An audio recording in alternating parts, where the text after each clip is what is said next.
विधिमंडळामध्ये rummy खेळल्याच्या प्रकरणावरती छावानी Sunil Tatkare यांना एक निवेदन देण्यासाठी गेले होते. छावाचे प्रदेश अध्यक्ष विजय घाडगे यांना राष्ट्रवादीच्या सूरज चव्हाण यांनी मारहाण केली होती. यानंतर काल पुन्हा एकदा राजकीय पुनर्वसन सूरज चव्हाण यांचं करण्यात आलेलं आहे. आता आपल्यासोबत विजय घाडगे आहेत. आपण त्यांच्याशी नेमकी चर्चा करणार आहोत की काय आता त्यांच्या भावना आहेत. दादा, कसं पाहता याकडं? आता काल एकदा पुन्हा प्रदेश सरचिटणीसपदी त्यांची वर्णी लागलेली आहे. कसं पाहता याकडं? नाही, शेतकऱ्यांच्या पोरावरती हल्ला केल्याच्या नंतर राष्ट्रवादी काँग्रेसमध्ये त्या कार्यकर्त्यांची प्रमोशन होतं, हे आज महाराष्ट्राला नवीन मेसेज सुनील तटकरेंनी दिला आहे. कारण आमच्या पक्षातल्या लोकांनी शेतकऱ्यांच्या पोरांना मारलं काय, तुडवलं काय, जीव मारण्याचा जरी प्रयत्न केला काय, तरी आम्ही त्या पक्षातल्या कार्यकर्त्यांना प्रमोशन देऊन त्यांना त्यांचं मनोबल वाढवणार, अशा पद्धतीचा एक मेसेज सुनील तटकरेंनी दिला आहे. मी पहिल्या दिवसापासून म्हणतोय, या मारहाणीच्या घटनेमध्ये सुनील तटकरे हेच मुख्य आरोपी आहेत. कारण सुनील तटकरेंनीच आम्हाला मारायला त्यांना सांगितलं आणि सुनील तटकरेंच्या आदेशावरच ती घटना घडली. पहिल्या दिवसापासून म्हणतो मी. काल मुख्यमंत्री लातूरला असताना मुख्यमंत्र्यांना पण तेच सांगितले की साहेब, या घटनेमध्ये CID चौकशी होणं गरजेचं आहे. कारण ज्यावेळेस निवेदन देऊन आम्ही प्रतिकात्मक आंदोलन करून बाहेर पडल्याच्या नंतर अर्ध्या तासानंतर आम्हाला मारहाण होती. म्हणजे हा प्रकार काय? सुनील तटकरेंनी त्यांना आदेश दिली बोलावून घेऊन, मग आमच्यावर हल्ला करायला लावला. एवढा प्राणघातक हल्ला होता, महाराष्ट्रानं बघितलं. शेतकऱ्यांचा संताप राज्यात पसरल्याच्या बरोबर अजित पवारांनी त्यांचा राजीनामा मागितला.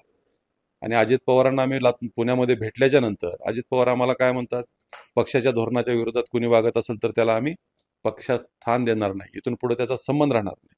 मग असा काय शब्द फिरवायचा? मग अजित पवारांनी शब्द फिरवला असं वाटतं?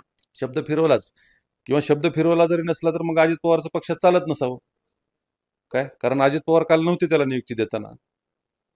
अजित पवार जर असते तर मग आम्ही समजलं असतं की अजित पवारांनी शब्द फिरवला, परंतु अजित पवारांचंच त्या पक्षात काही खरं नाही का, असाही प्रश्न आमच्या समोर पडायला लागला. आणि काल कोण कोण होते तिथं त्याला नियुक्ती देताना ते आम्ही पूर्ण बघितलेलं आहे. एक त्या आम्हाला मुळापर्यंत जावं लागणार आहे. कारण सूरज चव्हाणला एवढं का सांभाळायचंय? सूरज चव्हाणाकडे यांच्या काय काय गोष्टी आहेत, काय काही ना काही गुपित असल्याशिवाय सूरज चव्हाणाला पाठीशी घालू शकत नाही. नक्कीच तटकरेंच्या काही ना काही नाजूक गोष्टी त्या सूरज चव्हाणकडे असाव्या, म्हणजे ते बाहेर येऊ नये म्हणून त्याला पाठीशी घातला असावं. परंतु आम्ही त्या मुळापर्यंत जाणार. काय अशा गोष्टी असू शकतात, त्या मुळापर्यंत जाऊ आणि मुळासकट उपसून टाकू. बरं, आता छावाची नेमकी काय पुढची भूमिका असणार आहे? आतापर्यंत जे काही आंदोलनं झालेली आहेत ती संविधानिक पद्धतीने झालेली आहेत. आता काही आक्रमक पवित्र नाही, लोकशाही मार्गानंच होणार. लोकशाही मार्गाने आम्ही कायदा हातात घेणार नाही. सत्ताधाऱ्यांनी कायदा हातात घेतला होता, ते राज्यानं बघितलंय.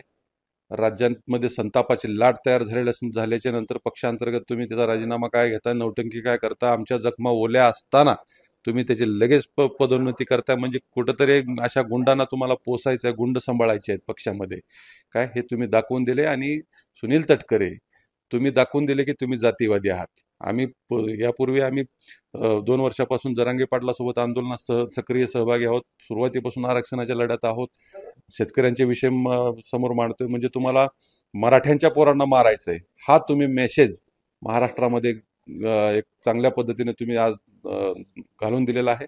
परंतु तुमचा जो हा डाव आहे जातीवादी, तो छावा संघटना आणि शेतकऱ्यांची पोरं उधळून लावतील. बरं, आता पूर्ण स्थानिक स्वराज्य संस्थेच्या निवडणुका होऊ घातलेल्या आहेत. यामध्ये छावाचा काही स्टँड असेल?